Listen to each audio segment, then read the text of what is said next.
Friends, welcome back to my YouTube channel. ಎಲ್ಲರೂ ಹೇಗಿದ್ದೀರಾ? ಎಲ್ಲರೂ ಚೆನ್ನಾಗಿದ್ದೀರಾ ಅಂತ ಅನ್ಕೊತೀನಿ. ನಾನು ಕೂಡ ತುಂಬಾ ಚೆನ್ನಾಗಿದ್ದೀನಿ.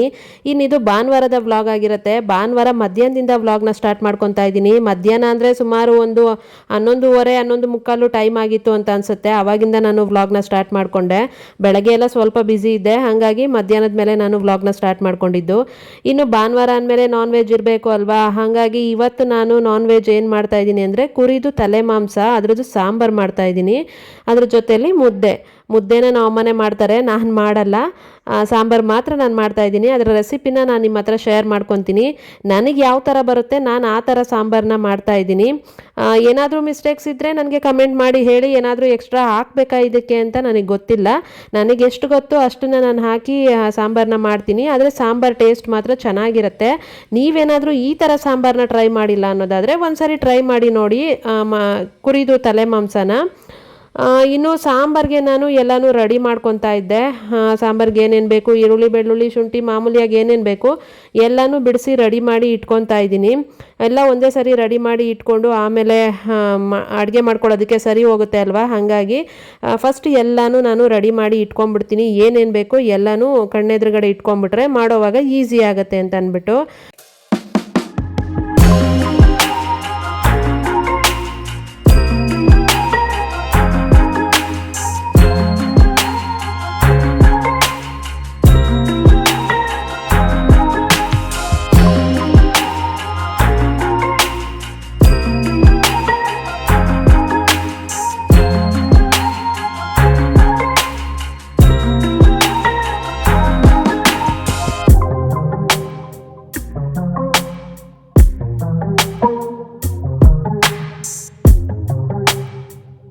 ಇನ್ನು ಸಾಂಬಾರ್ಗೆ ಏನೇನು ಬೇಕೋ ಎಲ್ಲನೂ ಬಿಡಿಸಿ ರೆಡಿ ಮಾಡಿ ಇಟ್ಕೊಂಡಿದ್ದೀನಿ. ಸಿಂಪಲ್ಲಾಗಿ ಒಂದು ಮಸಾಲೆನ ರೆಡಿ ಮಾಡ್ಕೊಳ್ಳೋದಕ್ಕೆ ಇಷ್ಟೆಲ್ಲ ರೆಡಿ ಮಾಡಿ ಇಟ್ಕೊಂಡಿದ್ದೀನಿ. ಒಂದೇ ಒಂದು ಟೊಮೆಟೊ ಕಟ್ ಮಾಡಿ ಇಟ್ಕೊಂಡಿದ್ದೀನಿ, ಒಂದು ಈರುಳ್ಳಿ ಕಟ್ ಮಾಡಿ ಇಟ್ಕೊಂಡಿದ್ದೀನಿ, ಶುಂಠಿ, ಬೆಳ್ಳುಳ್ಳಿ, ಒಣಮೆಣಸಿನ್ಕಾಯಿ, ಮತ್ತು ಸ್ವಲ್ಪ ಚಕ್ಕೆ ಲವಂಗ, ಜೊತೆಲಿ ಒಂದು ಸ್ವಲ್ಪ ಕಾಯಿ, ಆಮೇಲೆ ಕೊತ್ತಂಬರಿ ಸೊಪ್ಪು, ಇದಿಷ್ಟನ್ನು ರೆಡಿ ಮಾಡಿ ಇಟ್ಕೊಂಡೆ. ಈಗ ನಾನೊಂದು ಬಾಣಲಿ ಇಟ್ಕೊಂಡು ಬಾಣಲಿಗೆ ಒಂದು 2 ಸ್ಪೂನ್ ಎಣ್ಣೆ ಹಾಕ್ಕೊತಾ ಇದ್ದೀನಿ. ಹಾಕ್ಕೊಂಡು ನಾನು ಏನೇನು ತೊಗೊಂಡಿದ್ದೆ ಅಲ್ಲ, ಈರುಳ್ಳಿ, ಬೆಳ್ಳುಳ್ಳಿ, ಶುಂಠಿ, ಒಣಮೆಣಸಿನ್ಕಾಯಿ ಮತ್ತು ಚಕ್ಕೆ ಲವಂಗ ಎಲ್ಲನೂ ಹಾಕ್ಕೊಂಡು ಫ್ರೈ ಮಾಡ್ಕೊತಾ ಇದ್ದೀನಿ. ಟೊಮೆಟೊ ಮತ್ತು ಕಾಯಿ, ಕೊತ್ತಂಬರಿ ಬಿಟ್ಟು ಇನ್ನು ಮಿಕ್ಕಿದ್ದನ್ನೆಲ್ಲ ಹಾಕ್ಕೊಂಡು ಫ್ರೈ ಮಾಡ್ಕೊತಾ ಇರೋದು. ಇದು ಚೆನ್ನಾಗಿ ಎಣ್ಣೆಯಲ್ಲಿ ಫ್ರೈ ಆಗಬೇಕು, ಚೆನ್ನಾಗಿ ಕೆಂಪಗಾಗೋ ತನಕ ಫ್ರೈ ಮಾಡ್ಕೊಬೇಕು. ಹಾಗೆ ಫ್ರೈ ಮಾಡ್ಕೊಂಡಾಗಲೇ ಸಾಂಬಾರು ಚೆನ್ನಾಗಿ ಬರುತ್ತೆ ಟೇಸ್ಟು. ಹಾಗಾಗಿ ಇನ್ನು ಚೆನ್ನಾಗಿ ಇದನ್ನು ಫ್ರೈ ಮಾಡ್ಕೊಂಡಾದ್ಮೇಲೆ ಇದ್ರ ಜೊತೆಲೇ ನಾನು ಟೊಮೆಟೊ ಎಲ್ಲ ಏನು ಹಾಕ್ತಾ ಇಲ್ಲ. ಟೊಮೆಟೊನ ನಾನು ರುಬ್ಬೋದಕ್ಕೆ ಡೈರೆಕ್ಟಾಗಿ ಮಿಕ್ಸಿ ಜಾರ್ಗೆ ಹಾಕ್ಕೊತೀನಿ.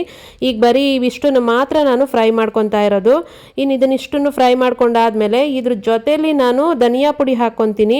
ಧನಿಯಾ ಪುಡಿ ಹಾಕ್ಕೊಳ್ಳೋಕ್ಕೂ ಮುಂಚೆ ಸ್ಟವ್ನ ಆಫ್ ಮಾಡಿಬಿಟ್ಟು ಹಾಕ್ಕೊತಾ ಇದ್ದೀನಿ.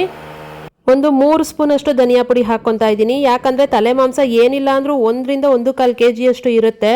ಅದು ತುಂಬ ಕಮ್ಮಿ ಸಿಗಲ್ಲ, ಒಂದು ಪೂರ್ತಿ ತಲೆನೇ ತೊಗೊಬೇಕಾಗತ್ತೆ. ಹಾಗಾಗಿ ಇನ್ನು ಅದಕ್ಕೆ ಎಷ್ಟು ಬೇಕೋ ಅಷ್ಟು ಮಸಾಲೆ ಬೇಕೇ ಬೇಕಲ್ವಾ. ಮಸಾಲೆ ಕಮ್ಮಿ ಆದರೂ ಚೆನ್ನಾಗಿರಲ್ಲ, ಜಾಸ್ತಿ ಆದರೂ ಚೆನ್ನಾಗಿರಲ್ಲ. ಹಾಗಾಗಿ ನಾನೊಂದು 3 ಸ್ಪೂನಷ್ಟು ಧನಿಯಾ ಪುಡಿ ಹಾಕ್ಕೊಂಡು ಒಂದು ಅರ್ಧ ಸ್ಪೂನಷ್ಟು ಅರಿಶಿನ ಕೂಡ ಹಾಕ್ಕೊಂಡು ಸ್ಟವ್ ಆಫ್ ಮಾಡಿ ಬಾಣಲಿ ಬಿಸಿನಲ್ಲೇ ಅದನ್ನು ಬಿಸಿ ಮಾಡ್ಕೊತಾ ಇರೋದು. ಈ ಥರ ಹುರ್ಕೊಂಡಾಗ ಸಾಂಬಾರು ಟೇಸ್ಟು ಚೆನ್ನಾಗಿ ಬರುತ್ತೆ. ಧನಿಯಾ ಪುಡಿನ ಬಿಸಿನಲ್ಲಿ ಅಂದರೆ ಸ್ಟವ್ ಹಚ್ಚಿರೋವಾಗಲೇ ಉರಿಬಾರ್ದು, ಉರಿದ್ರೆ ಸಾಂಬಾರು ಒಂಥರ ಕಹಿ ಥರ ಅನಿಸುತ್ತೆ. ಹಾಗಾಗಿ ಸ್ಟವ್ ಆಫ್ ಮಾಡಿ ಬಿಸಿ ಬಾಣಲಿನಲ್ಲೇ ಹುರ್ಕೊಂಡ್ರೆ ಚೆನ್ನಾಗಿರುತ್ತೆ. ಇನ್ನು ಅದಷ್ಟು ಆರಿದ್ಮೇಲೆ ಆರೋದಕ್ಕೆ ಬಿಡಬೇಕು ಸ್ವಲ್ಪ ಹೊತ್ತು ಆರಿದ್ಮೇಲೆ ಅದನ್ನೆಲ್ಲನೂ ನಾನು ಮಿಕ್ಸಿ ಜಾರ್ಗೆ ಹಾಕ್ಕೊತಾ ಇದ್ದೀನಿ. ಜೊತೆಲಿ ತೆಂಗಿನಕಾಯಿ, ಟೊಮೆಟೊ ಮತ್ತು ಕೊತ್ತಂಬರಿ ಸೊಪ್ಪು ಕೂಡ ಹಾಕ್ಕೊತಾ ಇದ್ದೀನಿ. ಅದೇ ಬಾಣಲಿಗೆ ಒಂದು ಸ್ವಲ್ಪ ನೀರು ಹಾಕಿ, ಧನಿಯಾ ಪುಡಿ ಎಲ್ಲ ಅಂಟ್ಕೊಂಡಿರುತ್ತೆ ಅಲ್ಲ, ಹಾಗಾಗಿ ಸ್ವಲ್ಪ ನೀರು ಹಾಕ್ಬಿಟ್ಟು ಇನ್ನು ಮತ್ತೆ ಎಕ್ಸ್ಟ್ರಾ ರುಬ್ಬೋದಕ್ಕೆ ಎಷ್ಟು ಬೇಕೋ ಅಷ್ಟು ನೀರು ಹಾಕ್ಕೊಂಡು ರುಬ್ಬಿ ಇಟ್ಕೊಂಡಿದ್ದೀನಿ ಮಸಾಲೆನ. ಇನ್ನು ಮಸಾಲೆ ರೆಡಿ ಆದಮೇಲೆ ಕುಕ್ಕರ್ ಇಟ್ಕೊಂಡಿದ್ದೀನಿ. ಕುಕ್ಕರ್ಗೆ ಒಂದು 2 ಸ್ಪೂನ್ ಎಣ್ಣೆ ಹಾಕ್ಕೊತೀನಿ. ಜಾಸ್ತಿ ಬೇಕಾಗಿಲ್ಲ ಎಣ್ಣೆ, ಯಾಕಂದರೆ ಅದು ತಲೆ ಮಾಂಸದಲ್ಲೂ ಮತ್ತು ಎಣ್ಣೆ ಬಿಟ್ಕೊಳ್ಳುತ್ತೆ. ಹಾಗಾಗಿ ನಾನು ಜಾಸ್ತಿ ಎಣ್ಣೆ ಹಾಕ್ಕೊಳ್ಳಲ್ಲ. ಮಟನ್ ಮಾಡೋವಾಗೆಲ್ಲ ನಾನು ಕಮ್ಮಿ ಎಣ್ಣೆನೇ ಯೂಸ್ ಮಾಡೋದು. ಮತ್ತು ನಾನು ಉರಿಯೋದಕ್ಕೂ ಎಣ್ಣೆ ಹಾಕಿದ್ದೆ ಅಲ್ಲ, ಅದರಲ್ಲಿ ಕೂಡ ಎಣ್ಣೆ ಇದ್ದೇ ಇರುತ್ತೆ ಮಸಾಲೆನಲ್ಲಿ. ಹಾಗಾಗಿ ಇನ್ನು ಎಣ್ಣೆ ಸ್ವಲ್ಪ ಬಿಸಿ ಆದಮೇಲೆ ಬೇಕಿದ್ರೆ ಈರುಳ್ಳಿ ಕೂಡ ಕಟ್ ಮಾಡಿ ಹಾಕ್ಕೊಬೋದು. ನಾನು ಈರುಳ್ಳಿ ಏನು ಹಾಕ್ತಾ ಇಲ್ಲ, ಡೈರೆಕ್ಟಾಗಿ ತಲೆ ಮಾಂಸನೇನು ತೊಳೆದು ಇಟ್ಕೊಂಡಿದ್ದೆ ಅಲ್ಲ, ಚೆನ್ನಾಗಿ ಒಂದು 2-3 ಸಲ ತೊಳ್ಕೊಬೇಕಾಗತ್ತೆ. ತುಂಬ ತೊಳೆಯೋ ಅವಶ್ಯಕತೆ ಏನೂ ಇಲ್ಲ, ಒಂದು 2 ಸಲ ತೊಳ್ಕೊಂಡ್ರೆ ಸಾಕಾಗತ್ತೆ. ಯಾಕಂದರೆ ಅದು ಅವಾಗಷ್ಟೇ ಮಾಡಿ ಕೊಟ್ಟಿರ್ತಾರೆ ಅಲ್ವಾ, ಅದರಲ್ಲೆಲ್ಲ ಏನು ಅಷ್ಟು ಗಲೀಜೇನು ಇರಲ್ಲ. ತಲೆನ ಆಗಷ್ಟೇ ಕ್ಲೀನ್ ಮಾಡಿ ಕೊಟ್ಟಿರ್ತಾರೆ ಅವರೇನೆ. ಹಾಗಾಗಿ ಒಂದು 2 ಸಲ ತೊಳ್ಕೊಂಡ್ರೆ ಸಾಕಾಗತ್ತೆ. ಇನ್ನು ಅದನ್ನು ಹಾಕ್ಕೊಂಡು ಚೆನ್ನಾಗಿ ಒಂದು ಸ್ವಲ್ಪ ಹೊತ್ತು ಹುರ್ಕೊತೀನಿ. ಈ ಥರ ಹುರ್ಕೊಂಡಾದ್ಮೇಲೆ ಇನ್ನು ರುಬ್ಬಿಟ್ಕೊಂಡಿರೋ ಮಸಾಲೆನ ಹಾಕಬೇಕು. ಮಸಾಲೆನ ಹಾಕ್ಕೊಂಡು ನಮಗೆ ಸಾಂಬಾರು ಕನ್ಸಿಸ್ಟೆನ್ಸಿ ನೋಡಿಕೊಂಡು ಎಷ್ಟು ಬೇಕೋ ಅಷ್ಟು ನೀರನ್ನ ಹಾಕ್ಕೊಬೋದು. ನಾವು ಎಷ್ಟು ಟೈಮ್ ಬೇಕಾಗುತ್ತೆ ಸಾಂಬಾರು ಅಥವಾ ಎಷ್ಟು ಜನ ಇದ್ದೀವಿ ನೋಡಿಕೊಂಡು ಅದ್ರ ಮೇಲೆ ನೀರು ಹಾಕ್ಕೊಂಡ್ರೆ ಆಯಿತು. ನಮಗೆ ಒಂದು 3-4 ಜನಕ್ಕೆ ಬೇಕಾಗಿತ್ತು, ಹಾಗಾಗಿ ಸ್ವಲ್ಪ ಜಾಸ್ತಿನೇ ಹಾಕಿದೆ, ಒಂದು 2 ಟೈಮ್ಗೆ ಆಗೋಷ್ಟು ಹಾಕ್ಕೊಂಡು ಚೆನ್ನಾಗಿ ಈ ಥರ ಮಸಾಲೆನ ಮಿಕ್ಸ್ ಮಾಡ್ಕೊತೀನಿ. ಚೆನ್ನಾಗಿ ಮಿಕ್ಸ್ ಮಾಡಿಕೊಂಡು ರುಚಿಗೆ ಎಷ್ಟು ಬೇಕೋ ಅಷ್ಟು ಉಪ್ಪು ಕೂಡ ಹಾಕ್ಕೊಂಡು ಇವಾಗಲೇ ಉಪ್ಪು ಖಾರ ಎಲ್ಲ ಚೆಕ್ ಮಾಡ್ಕೊಬೋದು. ಇಲ್ಲ ಅಂತಂದ್ರೂ ವಿಜಲ್ ಬಂದಾದಮೇಲೆ ಕೂಡ ಮತ್ತೆ ಇನ್ನೊಂದ್ಸರಿ ಕುದಿಸ್ತೀವಿ ಅಲ್ಲ, ಅವಾಗ ಕೂಡ ಉಪ್ಪು ಖಾರ ಚೆಕ್ ಮಾಡ್ಕೊಬೋದು. ಆದರೆ ಉಪ್ಪು ಒಂದು ಸ್ವಲ್ಪ ಮುಂಚೆನೇ ಚೆನ್ನಾಗಿ ಹಾಕಿದರೆ ಮಟನ್ಗೆಲ್ಲ ಚೆನ್ನಾಗಿ ಹಿಡ್ದಿರುತ್ತೆ ಉಪ್ಪು, ಹಾಗಾಗಿ ಸ್ವಲ್ಪ ಉಪ್ಪನ್ನ ಜಾಸ್ತಿನೇ ಹಾಕಬೇಕು. ಜಾಸ್ತಿ ಅಂದರೆ ರುಚಿ ನೋಡ್ಕೊಂಡು ಹಾಕ್ಕೊಳ್ಳೋದು ಅಷ್ಟೇನೆ. ಇನ್ನು ಉಪ್ಪನ್ನು ಹಾಕಿ ಆದಮೇಲೆ ಒಂದ್ಸರಿ ಚೆನ್ನಾಗಿ ಮಿಕ್ಸ್ ಮಾಡಿಬಿಟ್ಟು ಒಂದ್ಸರಿ ಟೇಸ್ಟ್ ನೋಡೋದಾದರೆ ನೋಡ್ಕೊಬೋದು. ಆದರೆ ಇರೋವಾಗ ಗೊತ್ತಾಗಲ್ಲ ಅದು ಟೇಸ್ಟ್ ಹೆಂಗಿರುತ್ತೆ ಅಂದ್ಬಿಟ್ಟು ಕುಕ್ಕರ್ ಲಿಡ್ನ ಕ್ಲೋಸ್ ಮಾಡಿ ಒಂದು 2-3 ವಿಷಲ್ ಸಾಕಾಗುತ್ತೆ. ತಲೆ ಮಾಂಸ ಆಗಿರೋದ್ರಿಂದ ಅದು ತುಂಬ ಟೈಮು ಅಂದರೆ ತುಂಬ ವಿಷಲ್ ಏನು ತಗೊಳ್ಳಲ್ಲ ಬೇಯೋದಕ್ಕೆ, ಬೇಗ ಬೆಂದು ಬಿಡುತ್ತೆ. ಜಾಸ್ತಿ ಬೇಯಿಸಕ್ಕೆ ಹೋಗಬಾರ್ದು. ತುಂಬ ಏನಾದರೂ ನಾವು 4-5 ವಿಷಲು ಈ ಥರ ಏನಾದರೂ ಮಾಡಿಬಿಟ್ರೆ ಆ ಮಟನ್ ಏನೂ ಸಿಗಲ್ಲ ನಮಗೆ ತಿನ್ನೋದಕ್ಕೆ, ಫುಲ್ ಎಲ್ಲ ಮಿಕ್ಸ್ ಆಗಿಬಿಡುತ್ತೆ ಸಾಂಬಾರಲ್ಲಿ. ಹಂಗಾಗಿ ಒಂದು 2-3 ವಿಷಲ್ ಹಾಕಿದ್ರೆ ಸಾಕು ಅಷ್ಟೇನೆ. ಮಟನ್ ಅಂದರೆ ತಲೆ ಮಾಂಸಕ್ಕೆ ಬೆಂದೋಗ್ಬಿಡುತ್ತೆ, ಬೇಗ ಬೆಂದುಬಿಡುತ್ತೆ, ಅದು ತುಂಬ ಸಾಫ್ಟಾಗಿರುತ್ತೆ. ಹಾಗಾಗಿ ಇನ್ನು ಅದರಲ್ಲಿ ಬ್ರೈನ್ ಕೂಡ ಕೊಟ್ಟಿರ್ತಾರೆ ಅಲ್ಲ, ಅದನ್ನು ಇದ್ರ ಜೊತೆ ಹಾಕಬಾರ್ದು. ಅದನ್ನು ಸಪ್ರೇಟಾಗಿ ಎತ್ತಿಟ್ಕೊಂಡು ಅದನ್ನು ಬೇಕಿದ್ರೆ ಏನಾದರೂ ಬುರ್ಜಿ ಥರ ಮಾಡ್ಕೊಂಡು ತಿನ್ಬೋದು. ನಮ್ಮ ಹಸ್ಬೆಂಡ್ ಹಂಗೆ ಮಾಡ್ಕೊಳ್ಳೋದು, ಅವರು ಸಪ್ರೇಟಾಗಿ ಬಾಣಲಿಲಿ ಹುರಿದ್ಬಿಟ್ಟು ತಿನ್ಕೊಂಡ್ಬಿಡ್ತಾರೆ. ನಾನು ಸಾಂಬಾರಲ್ಲೆಲ್ಲ ಅದನ್ನು ಹಾಕಲ್ಲ. ಬೇಡ ಅಂತಂದರೆ ಅಂಗಡಿಯಲ್ಲಿ ಕೊಡೋದು ಇಲ್ಲ, ಬೇಡ ಅಂತ ಹೇಳಿದ್ರೆ. ಇನ್ನು ಸಾಂಬಾರನ್ನ ನಮ್ಮ ಅಮ್ಮನಿಗೂ ಕೂಡ ಕೊಟ್ಬಿಟ್ಟು ನಾವು ಕೂಡ ಊಟ ಮಾಡ್ಕೊಂಡ್ವಿ. ಇದು ಇವತ್ತಿನ ಊಟ ನಮ್ಮದು. ಇನ್ನು ಸ್ವಲ್ಪ ಹೊತ್ತು ಮೂವೀಸ್ ನೋಡಿಕೊಂಡು ಇದ್ವಿ. ಆಮೇಲೆ ಸಂಜೆ ತರಕಾರಿ ತೊಗೊಂಬರೋಣ ಅಂತ ಅಂದ್ಬಿಟ್ಟು ಆಚೆ ಹೋದ್ವಿ. ತರಕಾರಿ ತೊಗೊಂಬರಕ್ಕೆ ಹೋದಾಗ ನೋಡಿದ್ರೆ ಫುಲ್ಲು ದೇವ್ರುಗಳನ್ನ ತೊಗೊಂಡು ಹೋಗ್ತಾ ಇದ್ರು. ದಸರಾ ಟೈಮಲ್ಲಿ ಯಾವಾಗಲೂ ಹಿಂಗೆ ಮಾಡ್ತಾರೆ, ಹೋದ ವರ್ಷ ಕೂಡ ಹಿಂಗೆ ಮಾಡಿದ್ರು, ವರ್ಷನೂ ಮಾಡ್ತಾ ಇರ್ತಾರೆ. ಇದು ಮೋಸ್ಟ್ಲಿ BJP ಕಡೆಯಿಂದ ಅಂತ ಅನಿಸುತ್ತೆ ಕರ್ಕೊಂಡು ಹೋಗ್ತಾ ಇರೋದು ದೇವ್ರುಗಳನ್ನ. ಸುಮಾರು ಊರುಗಳಿಂದ ಎಲ್ಲ ದೇವ್ರುಗಳನ್ನೂ ಈ ಥರ ತೊಗೊಂಬರ್ತಾರೆ. ಒಂದು 50ಕ್ಕಿಂತ ಜಾಸ್ತಿನೇ ಇರುತ್ತೆ ಅಂತ ಅನಿಸುತ್ತೆ ಗಾಡಿಗಳು. ತುಂಬ ಬರ್ತಾ ಇದ್ದಾವೆ. ಹಿಂದೆ ಇನ್ನೂ ಉದ್ದ ಇದೆ, ಸುಮಾರು ಹೊತ್ತು ಒಂದು 2-3 ಅವರ್ ಅಷ್ಟು ಟೈಮ್ ಆಗುತ್ತೆ ಇವನ್ನ ನೋಡಬೇಕು ಅಂದರೆ, ಅಷ್ಟು ನಿಧಾನಕ್ಕೆ ಹೋಗ್ತಾ ಇರ್ತಾರೆ. ಈ ಸಲ ಇವೆಲ್ಲನೂ ಚೆನ್ನಾಗಿ ಮಾಡಿದ್ದಾರೆ. ಅಂದರೆ ಇದು ಕಾಂತಾರ ಟೈಪು ಅಂತ ಅನಿಸುತ್ತೆ. ಇಲ್ಲಿ ಬರ್ತಾ ಇರೋದು ಬ್ರಹ್ಮರಾಕ್ಷಸ, ಇನ್ನು ಬೇರೆ ಬೇರೆ ಥರ ಎಲ್ಲನೂ ಚೆನ್ನಾಗಿ ಮಾಡಿದ್ದಾರೆ. ಲಾಸ್ಟ್ ಟೈಮ್ ಇವೆಲ್ಲ ನಾನು ನೋಡಿರಲಿಲ್ಲ, ಈ ಸಲ ಮಾಡಿದ್ದಾರೆ. ಇದ್ವೋ ಇಲ್ವೋ ಗೊತ್ತಿಲ್ಲ, ನಾನು ನೋಡೋಷ್ಟೊತ್ತಿಗೆ ಮುಂದೆ ಹೊರಟೋಗಿದ್ವೋ ಏನೋ ನನಗೂ ಗೊತ್ತಿಲ್ಲ. ನಾನು ನೋಡಿದಾಗ ದೇವ್ರುಗಳಷ್ಟೇ ಹೋಗ್ತಾ ಇತ್ತು. ಹಾಗಾಗಿ ಅವನ್ನ ನೋಡಿಕೊಂಡು ನಿಂತ್ಕೊಂಡ್ವಿ ಸ್ವಲ್ಪ ಹೊತ್ತು. ಆಮೇಲೆ ತಗೊಳ್ಳೋಣ ತರಕಾರಿ ಅಂತ ಅಂದ್ಬಿಟ್ಟು ಇದನ್ನು ವೀಡಿಯೋ ಮಾಡ್ಕೊಂಡು ನಿಂತ್ಕೊಂಡಿದ್ದೆ ನಾನು ಕೂಡ. ಸುಮಾರು ಹೊತ್ತು ನಿಂತ್ಕೊಂಡು ಸಾಕಾಯಿತು. ಇವರು ನಿಧಾನಕ್ಕೆ ಒಂದೊಂದೇ ಗಾಡಿ ಹೋಗ್ತಾ ಇದ್ರಲ್ಲ, ಹಂಗಾಗಿ ಎಷ್ಟೊತ್ತು ನಿಂತ್ಕೊಂಡು ಸಾಕಾಯಿತು. ಸರಿ ಹಾಗೆ ವೀಡಿಯೋ ಮಾಡ್ಕೊಂಡು ಹೋಗ್ಬಿಡೋಣ, ತರಕಾರಿ ತೊಗೊಳೋದಕ್ಕೆ ಲೇಟ್ ಆಗುತ್ತೆ ಅಂತ ಅಂದ್ಬಿಟ್ಟು ನಾವು ಸ್ವಲ್ಪ ಹೊತ್ತು ನಿಂತು ನೋಡಿದ್ವಿ. ಎಲ್ಲನೂ ಚೆನ್ನಾಗಿದ್ವು, ಚೆನ್ನಾಗಿ ಮಾಡಿದ್ರು. ಎಲ್ಲನೂ ಸುಮಾರು ಊರುಗಳಿಂದ ತೊಗೊಂಬಂದಿದ್ರು, ಚೆನ್ನಾಗಿದ್ವು. ನೋಡ್ತಾ ನಿಂತಿದ್ವಿ. ಆಮೇಲೆ ಸ್ವಲ್ಪ ಹೊತ್ತು ನೋಡಿ ಸಾಕಾಗ್ಬಿಟ್ಟು ಆಯಿತು ನಡೀರಿ ಅಂತ ಅಂದ್ಬಿಟ್ಟು ಬಂದ್ಬಿಟ್ವಿ ನಾವು. ಆದರೂ ಇನ್ನೂ ಹೋಗ್ತಾನೇ ಇದ್ವು. ನಾವು ಮಾತ್ರ ನೋಡ್ಕೊಂಡು ಹಾಗೆ ಬಂದ್ಬಿಟ್ವಿ. ಹೋಗ್ತಾ ಗಾಡಿನಲ್ಲಿ ಕೂಡ ಹಾಗೆ ಒಂದು ಕ್ಲಿಪ್ಪಿಂಗ್ ತಗೊಂಡಿದ್ದೀನಿ, ಚೆನ್ನಾಗಿರುತ್ತೆ ನೋಡೋದಕ್ಕೆ ಅಂತ ಅಂದ್ಬಿಟ್ಟು ಒಂದು ಕ್ಲಿಪ್ಪಿಂಗ್ ಮಾಡಿಕೊಂಡೆ. ಇವಿಷ್ಟನ್ನು ನೋಡಿಕೊಂಡು ನಾವು ತರಕಾರಿ ಅಂಗಡಿ ಹತ್ರ ಹೋದ್ವಿ.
ಇನ್ನು ಸುಮಾರಷ್ಟು ಬರ್ತಾನೆ ಇದ್ವು, ಇನ್ನೂ ಕೂಡ ಎಷ್ಟೊತ್ತು ನಿಂತ್ಕೊಳ್ಳೋದು. ನಾವು ಸುಮಾರು 1 ಅವರ್ ನಿಂತ್ಕೊಂಡು ನೋಡಿದ್ದೀವಿ, ಆದರೂ ಕೂಡ ಮುಗಿತಾನೆ ಇರಲಿಲ್ಲ.